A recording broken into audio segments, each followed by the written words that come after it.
menyanyikan lagu Indonesia Raya dan Ars Politeknik Bau-Bau. Hadirin dimohon berdiri.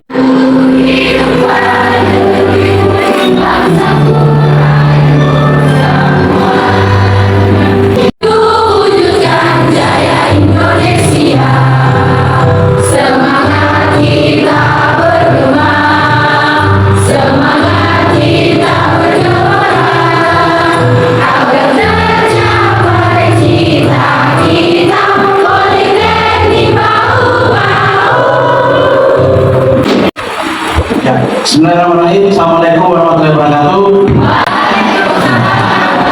Alhamdulillah, puji syukur kita kepada Allah SWT, Tuhan yang Maha Kuasa, yang memberikan kita kesempatan untuk hadir bersama di ruangan ini dalam rangka kita mengikuti kuliah umum dari Bapak Insinyur Hugua. Saya kira beliau adalah tokoh yang sangat luar biasa, dan ini saya bisa katakan juga nanti adalah kuliah inspirasi sebenarnya. Untuk itu sama kuliah dengan tema ekonomi kerakyatan yang berkeadilan. Ini adalah tema yang sangat menarik dan baik untuk kita sebagai dosen maupun sebagai mahasiswa. Ya, kan kesempatan ini dengan hormat kami persilakan kepada Bapak Insinyur Hugua, atau kami biasa di Cipayung itu sebenarnya Kanda Hugua. Ya, mungkin itu saja kami persilakan. Assalamualaikum warahmatullahi wabarakatuh.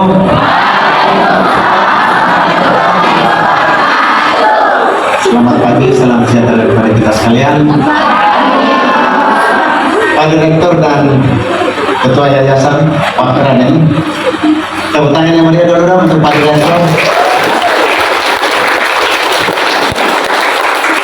Tapi Pak Direktur juga keren. Tapi yang lebih keren adalah Ibu Ketua Yayasan.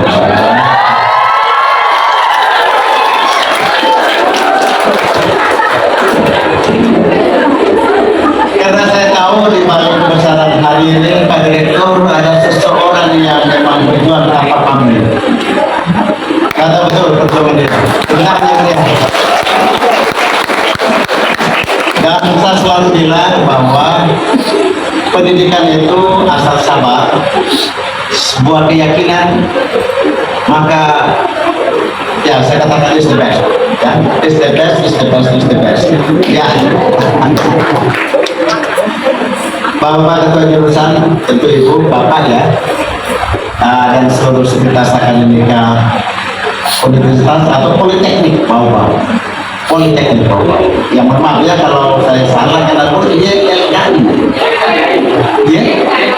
YKN karena beliau datang ke waktu itu saat itu saya tahu betul sebuah perjuangan. Saya pernah penyelenggara kursus dulu, jadi saya paham bagaimana bisnis pendidikan ini. Anto ini jago kedua ya. Baik kawan-kawan, hari ini saya kita coba berselancar jauh dulu, baru kita bicara tentang keadilan UMKM. Oleh karenanya maka saya mencoba membawa teman-teman ke sebuah arena yang jauh dulu, jangan terlalu sempit. Kita lihat dunia ini langkahnya mata keropa, jangan lihat dunia ini hanya dari ujung Wankan-Api sampai ujung Beton Bari. Kita harus benar-benar melihat cara pandang yang jauh. Yang kedua, bisa kita bentuk. Oke, ya. Yang kedua, kawan-kawan maaf, pertama kita tunda ini acara karena sekitaran Sabtu Minggu, Jumat Sabtu Minggu kemarin saya dengan Menteri Dalam Negeri Tito Karnavian melakukan kegiatan di Kendari, kumpul seluruh PJ Bupati dan seluruh Bupati Sulawesi Tenggara. Setelah itu kami berdua terbang ke Wakatobi, melakukan misi di Wakatobi lagi. Setelah itu kami diving berdua. Akhirnya acara ini tergeser. Saat mau masuk lagi, saya tiba-tiba ada perintah dari Jakarta untuk ada rapat di Senayan yang tidak bisa dihindari, harus terbang lagi, terus kembali lagi ke Bogor. Hampir kemarin lagi tertunda karena ada informasi seorang salah satu menteri harus bawa Katolik, gimana kehadiran saya juga diperlukan. Tapi alhamdulillah nggak jadi. Tangan yang mereka. Oleh karena itu maka Ibu Nina dan Pak Direktur ini sungguh sebuah kehormatan bagi saya berada di hadapan generasi muda yang cantik-cantik, yang ganteng-ganteng. Ini Ibu Nina ini sepertinya di antara mereka ini akan ada jadi wali kota Bogor. Ya kan? Akan ada nanti yang ada di hadapan saya ini jadi gubernur Sulawesi Tenggara. Tapi saya betul juga ada yang jadi presiden. Oleh karena itu maka sungguh berbahagia karena bicara di hadapan generasi muda. Saya cukup bahagia sekali karena kita bicara satu kali bicara panjang rutin. Tapi kalau kita bicara sudah mau pensiun seperti Ibu Nina ini ya sudah jam 4 sore. Kami ini saja 4 sore ya Nina. Ya, tapi casingnya saja kelihatan. Casingnya tua atau casingnya tua atau kelihatannya muda tapi casingnya tua. Ini hanya semangat aja ya. Baik, Bapak Ibu sekalian, saya ditemani oleh istri saya, Nyonya Lata. Ini gurunya kelihatan.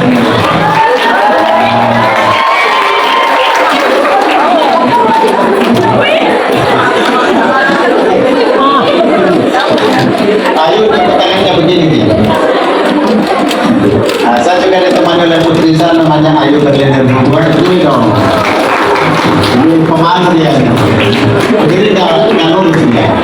Dan seluruh tim saya dari Kendari berdiri dong semuanya. Anak ada tim saya dari Kendari dari Jakarta.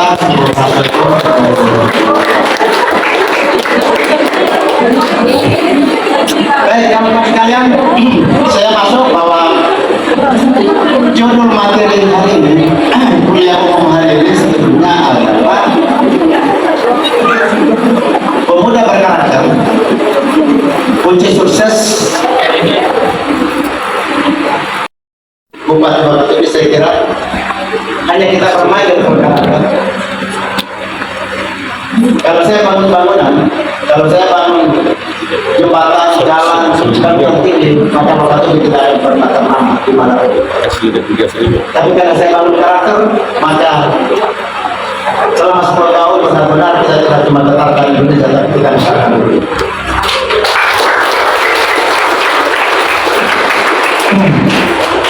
Kedua, kalau dari aspek geopolitik dan geostrategi, Sulawesi Tenggara itu teramat strategis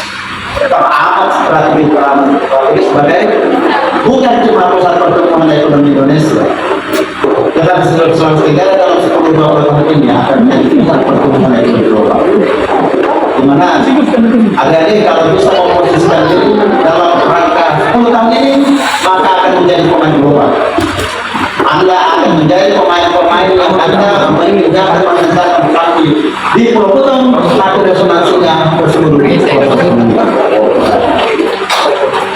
Oleh karenanya maka media saya hari ini lebih sedikit umum, tidak fokus ke UMKM, tetapi lebih kepada kenapa pemuda penting. Bung Karno mengatakan berikan 100 orang tua, maka hanya bisa mencabut gunung Semeru dari atas. Tapi berikan cuma 10 pemuda, niscaya di puncak dunia begitu pentingnya Anda semua di dalam sana. Oke, maka saudara mahasiswa, ini tantangan kita ke depan. Siapapun, mulai dari dosen, mahasiswa, siapa. Tantangan kita ke depan pertama adalah ketidakpastian situasi global. Perang Israel hari ini jatuh berikan konflik Timur Tengah, konflik geopolitik antara China dengan Amerika Serikat, seluruhnya konflik ini apa? Adalah masalah apa? Adalah masalah ekonomi. Saya selalu tidak percaya namanya ada perang agama. Tidak, no, there is no any religious war. Tidak ada perang agama. Maka yang adalah perut agama masyarakat. Oleh karena itu maka saudara-saudara sekalian, ketidakpastian global menunjukkan inflasi. Apa itu inflasi? ketidakstabilan. Dan ini tidak cuma terjadi di Indonesia, tapi secara global. Hanya kemarin telah menimbulkan inflasi ini begitu berkepanjangan. Yang kedua, konflik geopolitik. Akibat daripada ini maka konflik geopolitik Israel lagi terjadi. Baru kita bicara tentang kerentanan pangan dan energi. Akibat pemanasan global, hampir 6 bulan Indonesia dilanda oleh kekeringan, maka terjadi namanya masalah kerentanan pangan. Yang terusnya adalah tekanan moneter global. Akibat daripada itu, maka kebijakan bank sentral di semua negara sekarang memainkan suku bunga sehingga terjadi perimbangan ataupun tidak seimbangan pergerakan uang, mata uang dolar, mata uang yen, mata uang rupiah dan seterusnya. Ini akan terjadi dengan persamaan dengan pembentangan yang disebutkan di 3 situasi. Yang terakhir adalah degradasi lingkungan. Saya kira semua tahu betapa lingkungan kita sekarang situasi semakin panas, hutan semakin menipis dalam berbagai aspek. Next. Coba ya, data ini. Dalam konteks GDP, raksasa ekonomi dunia itu sekarang yang saudara saya suka dan tidak suka. Raksasa ekonomi dunia dilihat dari GDP adalah China, 30,18 triliun. Diikuti dengan Amerika Serikat 25, lalu kita bicara India 11, baru kita bicara Jepang 6, baru kita selanjutnya Jerman, Rusia, baru Indonesia. Indonesia bagian daripada negara-negara besar di dunia ini.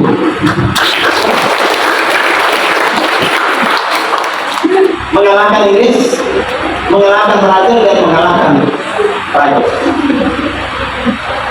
Next. Pertanyaan segala. Coba lihat kalau kita pertama dari sisi geopolitik. Maka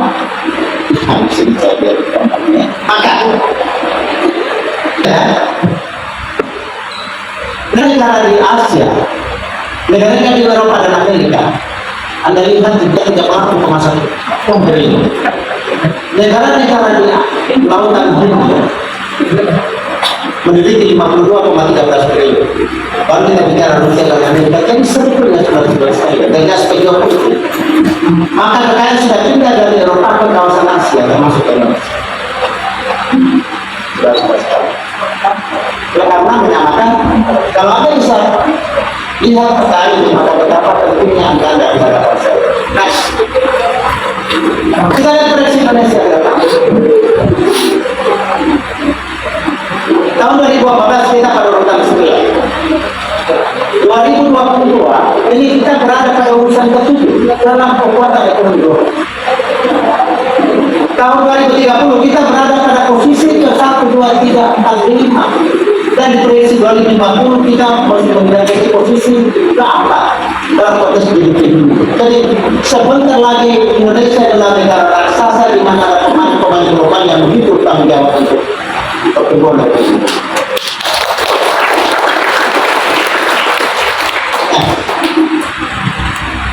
Saudara-saudara, para mahasiswa dan dosen, kalau kita lihat dunia bermetamorfosa atau dunia melakukan proses civilization process atau proses globalisasi, atau kita katakanlah kalau contohnya ular itu sebetulnya kalau kita lihat ular dunia itu berapa sekali mengalami 5 kali ganti kulit bermetamorfosa atau melalui proses globalisasi.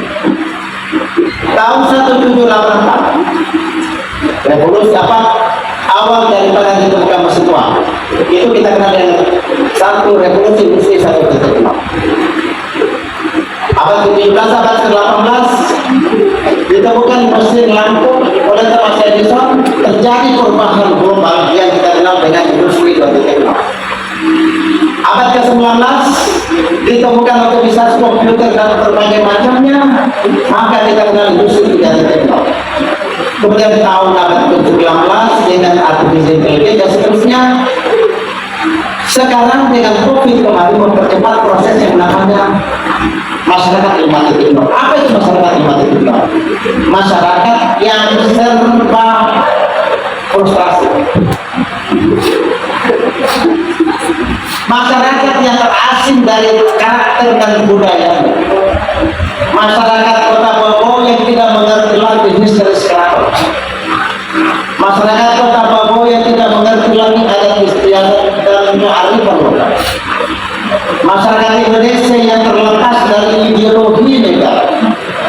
Masyarakat Indonesia yang jauh dari sopan santun karena pengaruh hoax, pengaruh berbagai aspek yang ada di sini. Itulah masyarakat 5.0.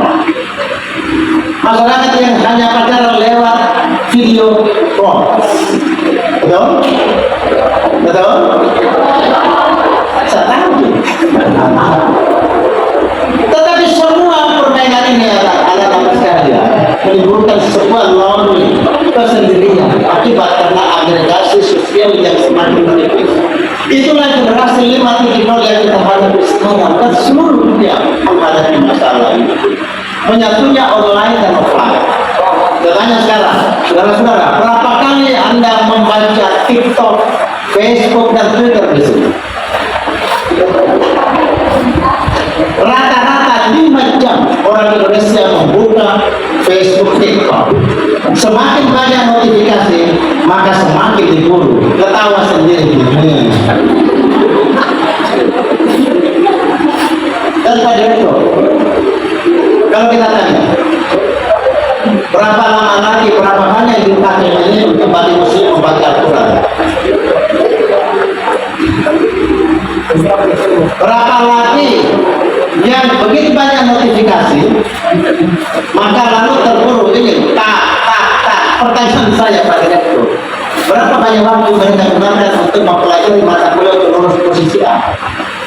Itulah masalah yang kita hadapi sekarang. Kita kenal dengan 5. Bismillah dengan esensi saudara-saudara kalau materi saya masuk kas. Saya selalu mengatakan bahwa karakter yang kalau saya lapar lebih jauh, karakter ini anak-anak sekalian kembali dalam Kabupaten Buton ini, di Pulau Buton. Bagaimana kejayaan kerajaan dan kesultanan Buton bukan masalah. Itu namanya kehilangan uang ternyata tidak hilang.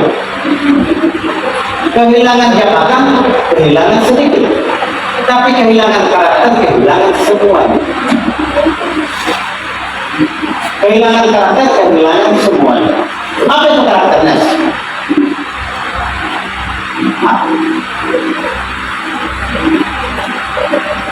Karakter.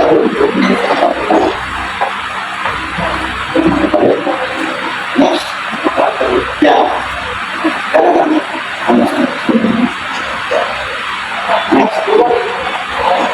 Nah, coba lihat karakter. Selalu diawali dari pikiran negatif dan positif. Pikiran negatif, membuli temannya, mengganggu temannya. Pikiran positif, menghargai temannya, memuliakan temannya. Pikiran negatif melahirkan kata-kata kasar.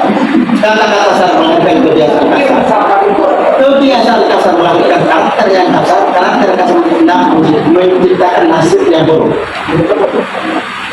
Saya selalu contohkan kalau saya pidato di mana-mana, saudara-saudara sekalian. Kalau teman kita mendapatkan nilai A, maka yang mendapat nilai C mengatakan memang dari yang bersangkutan bapaknya kaya karena di rumahnya perlu dengan fasilitas. Itulah orang-orang yang selalu berkarakter negatif. Akibatnya apa? Kata-katanya menjadi kasar kepada teman. Kebiasaan yang menjadi kasar, menjadi karakter yang menjadi kasar, lalu nasibnya menjadi C terus atau F. Tapi bagi temannya nilai A, dia mengatakan alhamdulillah, temanku nilai A, makanya saya bisa mendekati dia belajar bangun. Akibatnya melahirkan kata-kata halus, apakah bolehkah kita bermarah kita berbisnis kalau bermarah?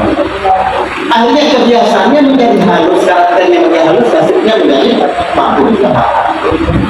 So, anak-anakku sekalian, so if you want to change yourself, if you want to change the world, kalau Anda ingin merubah dunia, maka you change yourself. Anda rubah diri Anda semua. Kalau masih ada apa? Ada apa di sini? Pedoko. Pernah pedoko? Masih pedoko. Pedoko itu penting, bukan karena pedoko itu membawa Anda menjadi rusuh. Nah, karena itu akan membawa karakter Anda yang sudah terulang. Menurut Tony Robbins, kunci sukses Anda menjadi pemain bola sebagaimana yang saya katakan. Maka 80% kejiwaan, hanya 20% teknik. Artinya, anak-anak sekalian, sukses Anda menjadi pekerja hebat di masyarakat. Anda lulusan politeknik Bogor. Anda mau menjadi camat, mau menjadi pegawai negeri, menjadi pegawai PAN, mau menjadi pengusaha hebat, mau menjadi anggota DPR. Itu yang Anda pelajari di politeknik Bogor hanya 20% kesuksesannya. 80% adalah kejiwaan Anda, kematangan yang Anda dapatkan. Apa itu karakter? Karakter adalah landasan etis dan moral. Apa itu landasan etis dan moral? Kalau Anda di hadapan orang tua, maka kunci pertama jangan pernah menyakiti kedua orang tua Anda. Ketika Anda menyakiti kedua orang tua Anda, apapun namanya, maka karakter Anda sudah dibawa. Apa itu standar? Apa itu maksud karakter? Etis dan moral. Ketika kita lewat di hadapan orang tua kaget, kalau Anda sudah tidak punya itu, kalau Anda tidak punya lapangan kerja yang bagus, yang memang 80% menentukan jawaban. Apa itu karakter? Menghargai, direktur menghargai. Anda punya ya, menghargai pemerintahan Anda, menghargai kakak Anda, menghargai. Nah sekarang yang saya katakan tadi, 5.0 ini kadang-kadang ini sudah dilupakan, tidak mungkin menjadi atensi. Menurut Robbins, guru saya, 80% kejiwaan, cuma 20%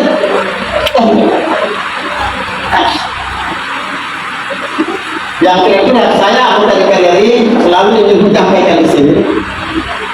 Kalau kita bicara karakter, maka agama pastinya, kekeluargaan, kesabaran, kerakyatan, keadilan, demokrasi, kesamaan rakyat, dan ketatan hukum di dalam negara, dalam Undang-Undang Dasar 45.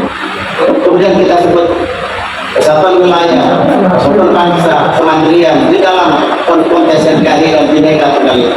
Ini semua kembali sudah dicatat di dalam materi. Sudah masuk keluarga kita. Next.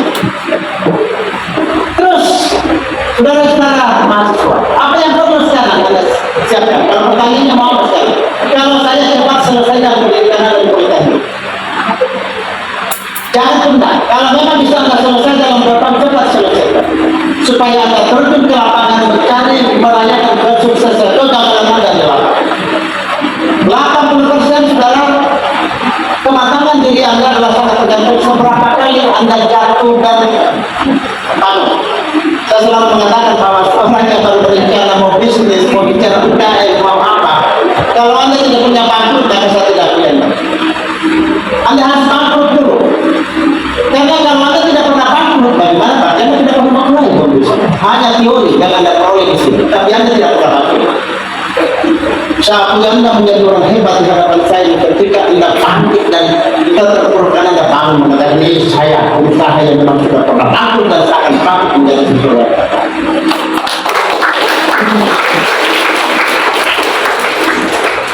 Ada yang bilang jangan sana kok kaya. Kenapa saya nggak kaya? Pertanyaannya berapa kali Anda bangkrut? Karena begitu Anda bangkrut, maka Anda belajar kematangan jiwa Anda maaf. Jadi jangan lihat orang kaya itu orang mampu itu karena dia memang memang karena dia akan ditakdirkan. Bukan dia itu posting. Anda bisa menciptakan nasib Anda, takdir Anda tidak bisa, tapi nasib Anda harus ciptakan. So you get the best. So dia tidak bisa. Anak-anak saya sebagai pelaku ekonomi, coba lihat di pertanyaan. Tadi di awal kuliah saya mengatakan bahwa dunia ini sudah mengalami 3 kali metamorfosa dimakan. Coba lihat ya, ini sudah terjadi 1.0 di tahun 1850. maka kekayaan, pusat industri, pusat model, pusat apa saja yang masih ada di negara Amerika dan Eropa. Tapi tahun 1970 dan sekarang sudah bergeser. Orang-orang kaya sini, ilmu pengetahuan, teknologi, pusat model sudah bergeser ke mana? Ke laut India, ke kawasan India, Jepang, China, dan Korea Selatan sebagaimana kita saya. Yang kita katakan, yang GDP-nya tadi itu hampir 50%. Nah, pada tahun 2025 mulai sebentar lagi, maka mereka sudah miskin, ini sudah mulai kaya sekarang, tapi sebentar lagi mau miskin. Di 2025 mulai miskin pelan-pelan, kemudian kekayaan ada berada di Indonesia, karena itu pusat pertumbuhan itu bisa. Oleh karena itu maka saudara-saudara sekalian, antisipasi situasi ini, ya, industri sebentar lagi akan membantu di Pulau. Saya percaya pusat-pusat ekonomi akan berada di Sulawesi Tenggara. Saya percaya pusat-pusat ekonomi akan berada di Pulau Sabarina. Saya percaya akan berada di Pulau Utara. Saya percaya. Kenapa? Karena ada sebuah kekuatan nasional. Nah ini tadi.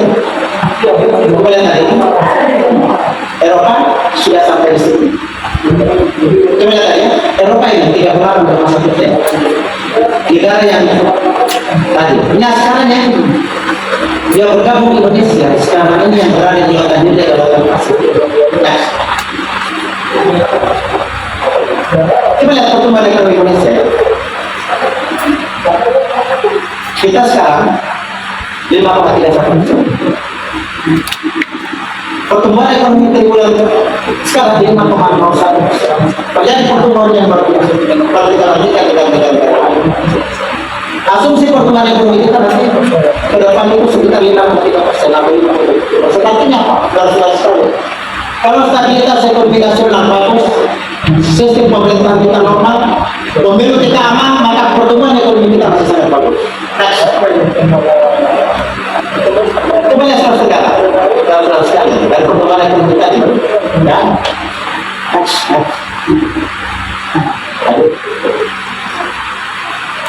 Oke, coba lihat saudara-saudara, 5,53% pertumbuhan ekonomi kita masih sangat bagus. Kemudian ada dua sektor dominan dari dalam ekonomi kita. Sulawesi Tenggara, saudara-saudara politeknik, yang lain. Bisnis yang paling menentukan ke depan adalah bisnis yang berkaitan dengan pertanian, kehutanan dan perikanan, karena 22,6% pertumbuhan ekonomi kita masih berada di sektor ini. Pertambangan masih sekitar 11,9%. Berarti sektor pertanian, kehutanan dan perikanan menurut data pertumbuhan ekonomi Sulawesi Tenggara masih betul-betul itu. Oleh karena itu maka anak-anak sekalian, coba kreasi bisnis ke depan yang berkaitan dengan sektor pertanian, karena ada kehutanan dan seterusnya. Kemudian karena sektor pertambangan menduduki posisi yang belum terlalu maksimal. Walaupun tinggi tadi itu pendapatannya lari ke Jakarta, betul ya? Tidak lari ke Sulawesi Tenggara. Next. Kenapa saya katakan Sulawesi Tenggara memegang begitu peranan penting? Secara geopolitik, saudara-saudara sekalian, Sulawesi Tenggara yang Anda lihat seperti ini adalah epicentrum pertumbuhan global. Kenapa menjadi epicentrum pertumbuhan global? Karena nikel itu ada di Sulawesi Tenggara, ada di Konawe Utara dan di Konawe Utara. Nikel, apa itu nikel? Nikel adalah bahan baku daripada baterai, gitu. Sebentar lagi minyak sudah tidak ada. Dalam 10 tahun ya, saya sudah tidak ada minyak. Lingkungan hidup dan ekonomi di sana mengatakan berubah. In our perspective, in European perspective, Indonesia looks like a beautiful girl that everyone wants to grow. Jadi Indonesia. Apa itu tadi? Terjemahkan. Kalian bisa terjemahkan? Ya. Nah, ada mana? Wow, coba terjemahkan. Apa ini?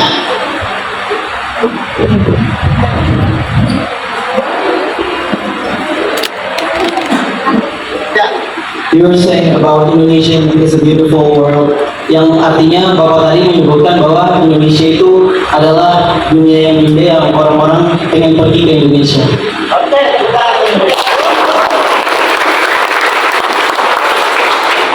And next word again. Tangkap ya.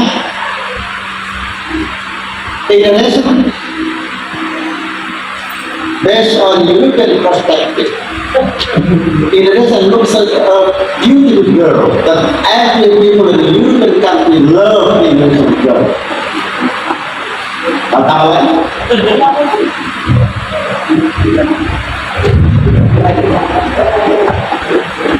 Yeah, I think Indonesian girls are beautiful, especially on Bogo.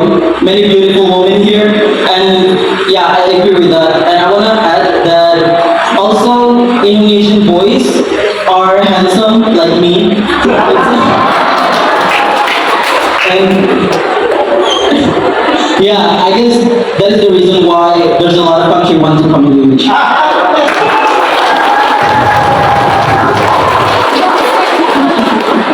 Boleh deh, ini mau dilawan. Tepuk tangan dong. Ini belum pertanyaan ini, baru pengantar aja. Jadi dia, wah ini keren. Kalau saya menteri pariwisata, saya angkat dia jadi asisten saya.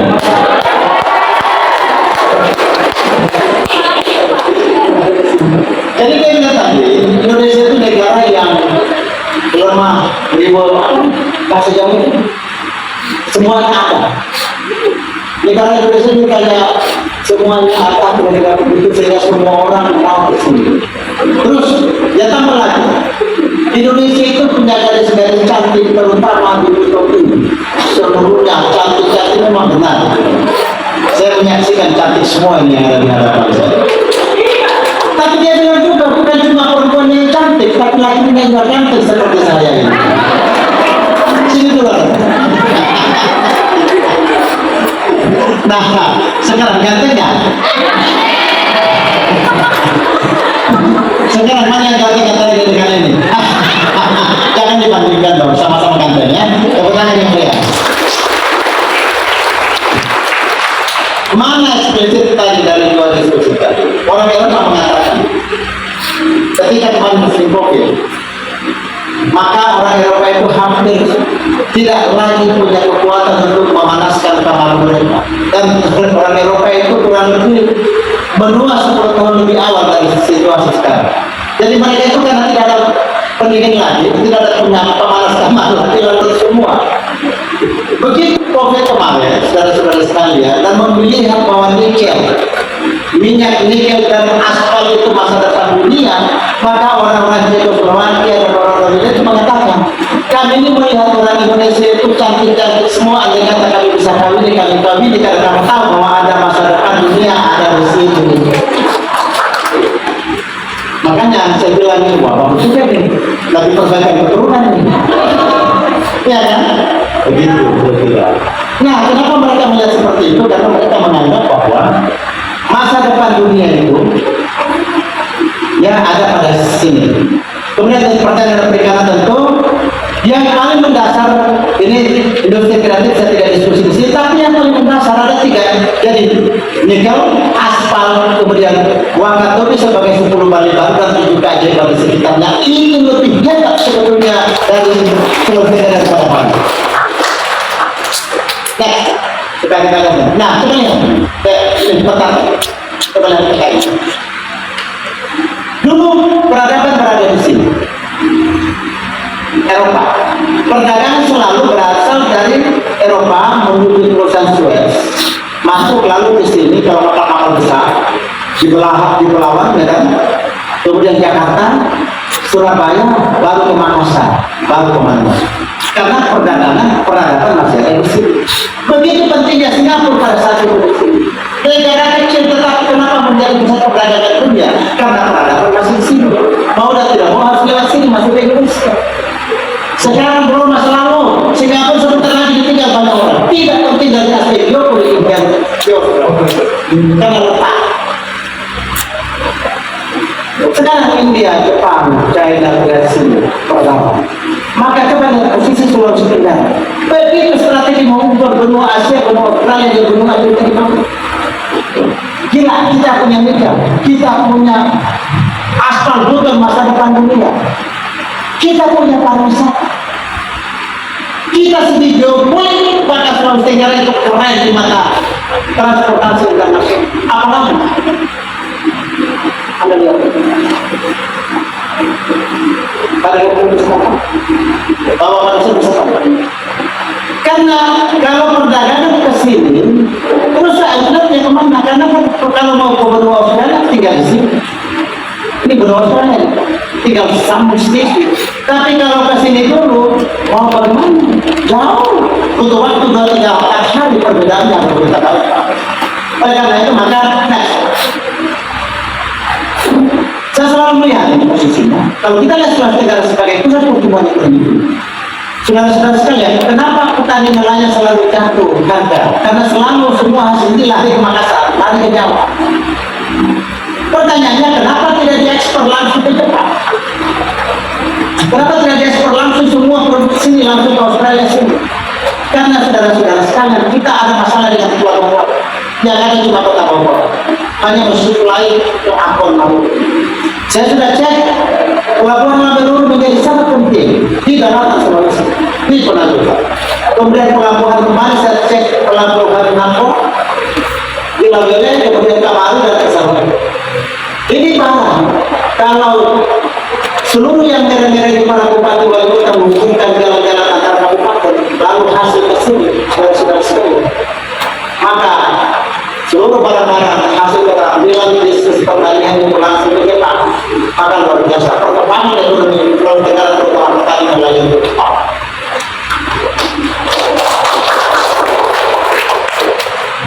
Kemudian Pelabuhan dihubungkan dengan jembatan di baru bikin pelabuhan internasional di 3 memenuhi syarat. Pelabuhan Ambon, Pelabuhan Kamaru, dan Pelabuhan Pasarwaja. Tapi yang pilihan saya terakhir, saya cek mana.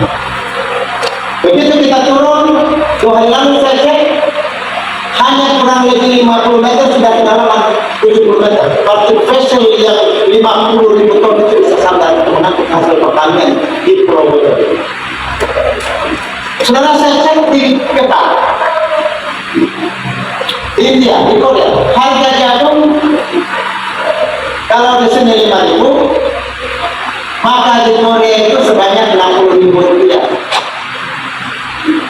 Kalau kita jual ke Makassar rugi, turun 1.000 rupiah. Kenapa? Penuh gula di Makassar. Di bawah Surabaya turun 2.000 rupiah. Kenapa? Karena harga pakan di sana lebih murah, harga pupuk lebih murah, maka tidak bersaing. Akibatnya hampir selama ini petani nelayan begitu musim panen, semuanya adalah mendapat pendapatan akan minus dari hasil. Maka diperlukan terobosan baru sekali. Kalau kita coba bayangkan, kalau jagung kita ekspor, maka setiap kilo jagung uang kurang lebih 50.000 rupiah masuk di kantong petani. Keren kan? Kalau kita bicara cengkeh, contoh panggilan untuk cengkeh. Kalau cengkeh di Jepang, di Indonesia itu cuma 150 rupiah per kilogram. Per kilogram. 150.000. Sedangkan di India, Jepang, Korea kurang lebih 75 dolar. 1.100.000 setiap 1 kilo cengkeh petani mendapatkan 1 juta rupiah. Luar biasa. Oleh karena itu maka saudara-saudara mahasiswa, kalau lain terjadi, maka menurut saya benar Sulawesi Tenggara adalah pusat perekonomian, tidak cuma pusat pertumbuhan bersih dan bukan dan aspal beton, tetapi juga dari sektor pertanian.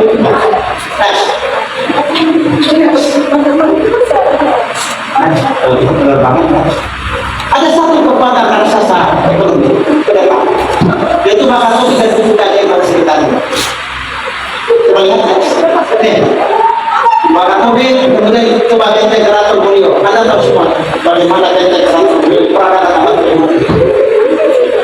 Tapi saudara, apa apakah sudah bersedia tulis kata sudah jadi? Kalau begitu jadi apakah Anda? Kemudian kita kedua, kalau apa batu mahal luar biasa. 1000 ratusan jenis burung, ratusan jenis binatang tidak dapat ini. Luar biasa dari hasil pariwisata. Kalau kita bicara tentang Pulau Padamalan, saya di Banjar, di Polang, luar biasa dari sini. Penangkaran kunjung saya, penangkaran anuan wisata dan lain sebagainya, luar biasa. Kemudian kita mata Romeo, ada panas Sulawesi, ini ada panas kita tidak mata Romeo. Ada buah-buah khas di situ yang peranaman abad keberapa, luar biasa. Kalau kita bicara tentang Jangka Primunas di Kepulauan Selat dan Selat Timur, Jangka Primunas ini ada sebuah liang yang ada situs sejarah di dalamnya itu.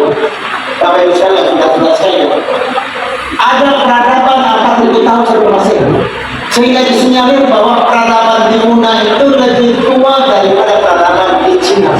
Ada di Sulawesi. Kemudian kita bicara tentang hutan mangrove, betul, hutan mangrove terbesar di Asia Tenggara yang sekarang hanya penambangan atau penangkapan ikan tunggal dan lain sebagainya. Kalau kita bicara tentang limbah masyarakat, bagaimana sektor limbah, Babimpi, kemudian Pulau Wamena, semua ini potensial justru lebih hebat daripada kami. Tapi kenapa kali ini masih tidur? Saudara-saudara, kalau membutuhkan anda semua menjadi mungkin untuk mengembangkan menjadi kekuatan dan sukses seperti negara berkembang. Next. Oleh karena itu maka saudara-saudara mahasiswa, sebagai pengantar kita diskusi sekolah di Politeknik sini, anda isi pikiran anda, otak anda, tapi jangan lupa yang anda peroleh melalui Politeknik ini atau WHO atau di mana saya sekolah itu hanya 20% berpengaruh pada kesuksesan saya di lapangan. 80% adalah bagaimana karakter saya atau karakter landasan etis dan moral. Kalau anda tidak punya etis dan moral, maka di mana-mana anda tidak akan bisa diterima dengan baik. Satu contoh saudara-saudara sekali seperti itu. Ketika anda masuk di perusahaan saya, maka saya pasti tanya anda bersekolah di mana. Bagi swasta tidak penting IP berapa, tapi IP bagus, tapi bagaimana anda makan dalam negosiasi, makan dalam membangun jaringan, makan di dalam memperlakukan berbagai kemungkinan yang memungkinkan bisnis saya berkembang dengan baik. Otak bergabung dengan karakter, baru tindakan akan anda menjadi seorang manusia sukses ke depan. Saudara-saudara sekalian, selalu saya tutup materi saya bendera merah putih berkibar di pondok di atas kemampuan pemikiran yang anda peroleh melalui Politeknik.